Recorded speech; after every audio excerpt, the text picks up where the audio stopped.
राजस्थान के जोधपुर में 2 साल पहले एक विवाहिता शबन की मौत हुई। पुलिस ने कहा ये सुसाइड है, फंदे से लटकी थी। 1 साल बाद बिसरा जांच में जहर निकला। वो 5 वक्त का नमाज पढ़ती थी, हमेशा परिवार को तरजीह देती थी। शादी के बाद भी ससुराल हो या मायका दोनों जगहों का ख्याल रखती थी। शादी के 9 साल में 2 बेटियां हुई। एक बेटी 7 साल की तो दूसरी 1 साल की। दोनों बेटियों में उसकी जान बसती थी, लेकिन फिर अचानक 13 अगस्त 2020 को उसकी मौत हो जाती है। घर पर जब लोग पहुँचे तो उसकी लाश बेड पर थी। बताया गया कि उसने अपनी चुन्नी से फंदा लगा लिया था। उसने फंदे से लटककर आत्महत्या कर ली थी। छोटी वाली 1 साल की बेटी बेड पर सो रही थी, बड़ी बेटी घर के बाहर थी और इन दोनों की मां दुनिया को अलविदा कह चुकी थी। क्या वाकई उसने खुदकुशी की थी या उसका कत्ल हुआ था, इस पर आज भी सस्पेंस बना हुआ है। इसकी जाँच करने वाले 4 से 4 अधिकारी बदले। अब 2 साल बाद राष्ट्रीय महिला आयोग ने सवाल उठाए तो फिर एक अधिकारी केस की जांच कर रहे हैं, लेकिन सस्पेंस बरकरार है। आखिर इस मौत का क्या है, राज जांच में कहां हुई चूक, आज क्राइम की कहानी में जानते हैं। राजस्थान के जोधपुर इलाके में विवाहिता शबन की मौत की अजीब मिस्ट्री। शबन उम्र करीब 27 साल 16 मई साल 2011 को राजस्थान के जोधपुर देहात के मकराना शहर में शबन की शादी हुई। शौहर यानी पति का नाम आजम अली। शुरू में दोनों परिवार खुश थे, सब कुछ ठीक चल रहा था। शबन और आजम की 2 बेटियां हुई। बड़ी बेटी का नाम अलवीरा और दूसरी का नाम फातिमा जहना। साल 2020 में फातिमा जब 1 साल की थी तभी अचानक मां का साया छिन गया। वो तारीख थी 13 अगस्त 2020। शाम का वक्त था। बड़ी बेटी अलवीरा उस समय 7 साल की थी। वो घर के पास ही थी, जबकि फातिमा कमरे में बेड पर सोई थी। अचानक चीख पुकार मचती है। इस बात के लिए शबन हमेशा के लिए खामोश हो चुकी थी। एक कमरे में चुन्नी के सहारे वो फंदे से लटकी थी। शबन के ससुर उसके पापा को फोन कर बताते हैं, जल्दी आ जाइए, आपकी बेटी की तबीयत गंभीर है। शबन के पिता हैरत में पड़ जाते हैं, क्योंकि दोपहर में ही फोन पर बात हुई थी। बोली थी कि वो बड़ी बेटी के साथ कपड़े सिलवाने के लिए घर से बाहर जा रही थी। उस समय वो बेहद खुश थी। फिर अचानक क्या हुआ, शबन के पिता और भाई अशफाक वहाँ पहुँचते हैं। बेड पर शबन लाश के रूप में मिली। उसका फोन गायब था, कॉल भी नहीं जा रही थी। तुरंत अस्पताल ले जाया गया। डॉक्टरों ने मृत घोषित कर दिया। अगले दिन शबन की लाश का पोस्टमार्टम कराया गया। इधर शबन के भाई अशफाक और उनके पूरे परिवार को ये भरोसा करना मुश्किल था कि आखिर वही शबन जो वाकई अपने नाम ओस की बूंद की तरह थी। हमेशा चमकते रहना, सूरज की रोशनी में दिन में खत्म भी हो जाए तो अगली सुबह फिर से अपनी चमक बिखेर देना। वो हमेशा खुश रहती थी, अपनी बेटियों को काबिल बनाने की ख्वाहिश रखती थी। छोटी वाली बेटी 1 साल की फातिमा जहरा का काफी ध्यान रखती थी। ऐसे में दोनों बेटियों को छोड़कर उसका फांसी लगाना अजीब लग रहा था। पहले कई बार शबन पति की तरफ से परेशान करने की बात बता चुकी थी, इसलिए परिवार ने पुलिस में शिकायत की। दहेज उत्पीड़न का आरोप लगाया। पुलिस ने पोस्टमार्टम रिपोर्ट के हवाले से दावा किया कि ये सुसाइड का केस है और उसके पति ने आत्महत्या के लिए शबन को उकसाया था। लेकिन भाई अशफाक का दावा था कि क्या वाकई शबन सुसाइड कर सकती थी?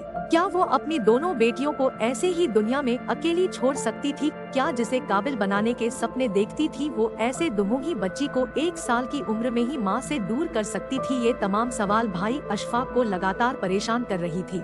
इसलिए उन्हें लगा कि ये मर्डर हो सकता है। इसलिए बाकायदा इसकी जांच के लिए सीनियर पुलिस अफसरों से शिकायत की।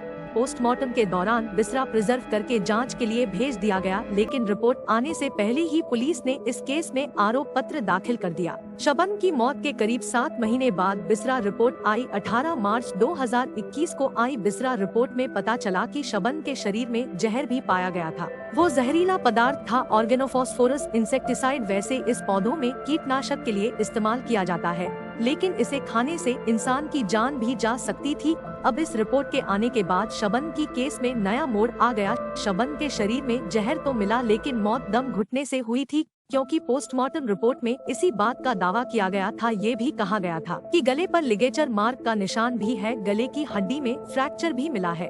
कई रिसर्च रिपोर्ट बताती है कि सुसाइड के केस में भी हड्डी टूट जाती है और मरने के बाद किसी को फंदे से लटकाया जाए तो भी ऐसा हो सकता है। यानी शबन की मौत आत्महत्या है या फिर हत्या, सिर्फ इस रिपोर्ट पर खुलकर साफ कह पाना मुश्किल है। लेकिन सवाल जहर देने को लेकर है। क्या कोई भी शख्स अगर फांसी लगाकर आत्महत्या करता है तो फिर वो जहर क्यों खाएगा? अगर उसे जहर खाकर मरना है तो फिर फांसी क्यों लगाएगा? ये बड़े सवाल इन्हीं सवालों को अब शबन की मौत के केस में उठाकर हाई कोर्ट से लेकर तमाम जगहों पर उठाकर हत्या के एंगल से जांच करने की मांग की जा रही है। अशफाक कहते हैं कि ऐसे में अगर बेड और बहन की हाइट को जोड़ लिया जाए तो 80 इंच ही पहुंचेगी।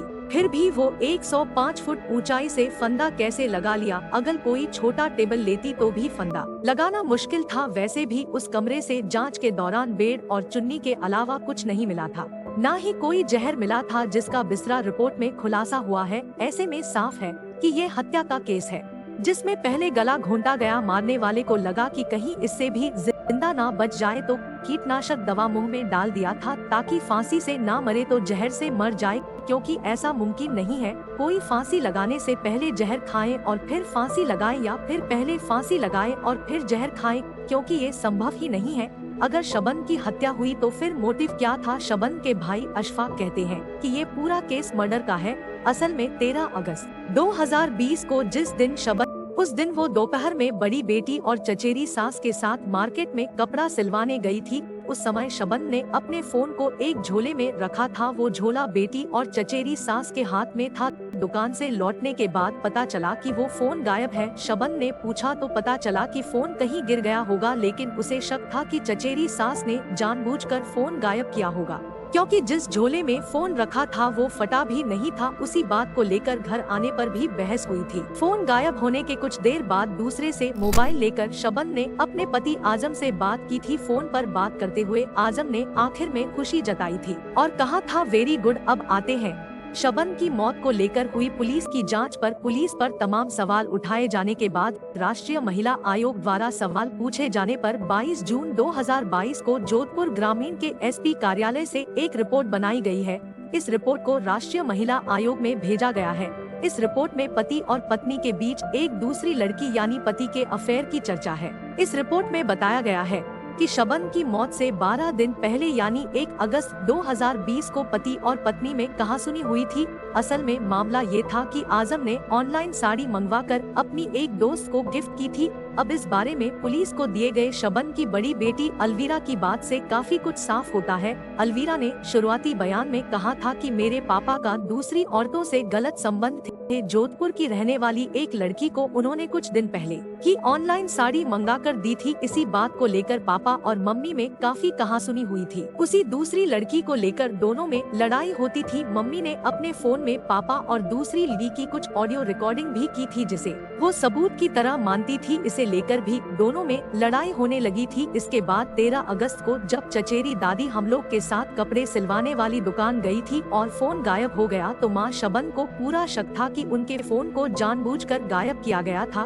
क्योंकि उसमें सबूत था। अब इस बयान को आधार बनाते हुए शबन के भाई अशफाक का दावा है कि उसी सबूत के रूप में पहले उसके फोन को गायब किया गया। इसके बाद शबन ने घर आकर फोन को गायब करने के पीछे चचेरी सास को दोषी बताया, तो घरवाले नाराज हो गए होंगे। इसके बाद गुस्से में उसका गला दबाया गया, जिससे बेहोश हो गई। लेकिन शबन इससे मरी या नहीं, इसे पुख्ता करने के लिए उसे जबरन मुंह में जहरीला कीटनाशक डाला गया होगा और उसके बाद उसे फंदे पर लटकाया होगा। इसी वजह से मौके से कोई जहरीला पदार्थ नहीं मिला था, वरना अगर शबन खुद आत्महत्या करती और जहर भी खाती तो उसके कमरे से कीटनाशक जरूर मिलता, लेकिन ऐसा नहीं हुआ। कमरे से सिर्फ उसकी चुन्नी मिली थी, जिससे उसके फांसी लगाने का दावा किया गया था। इस पूरे केस के बारे में अब नए जांच अधिकारी नेम सिंह रावत से क्राइम तक ने बात की, तो उन्होंने कहा कि मैं 5वां जांच अधिकारी हूँ। कुछ समय पहले ही मुझे इस केस की जांच फिर से सौंपी गई है। कुछ दिनों बाद मौके पर जाकर फिर से पूरी घटना की पड़ताल करूंगा। बिसरा रिपोर्ट से लेकर पोस्टमार्टम रिपोर्ट को गंभीरता से देख रहा हूं। पहले कहां क्या चूक हुई इसे तो मैं नहीं कह सकता, लेकिन इतना दावा करता हूं कि शबन को इंसाफ मिलेगा। पूरे केस की मैं नए सिरे से जांच शुरू कर रहा हूं। बाकी आपको क्या लगता है हमें कमेंट में जरूर बताएं और ऐसी ही क्राइम से जुड़ी कहानियों के लिए अभी हमारे चैनल को सब्सक्राइब कर ले।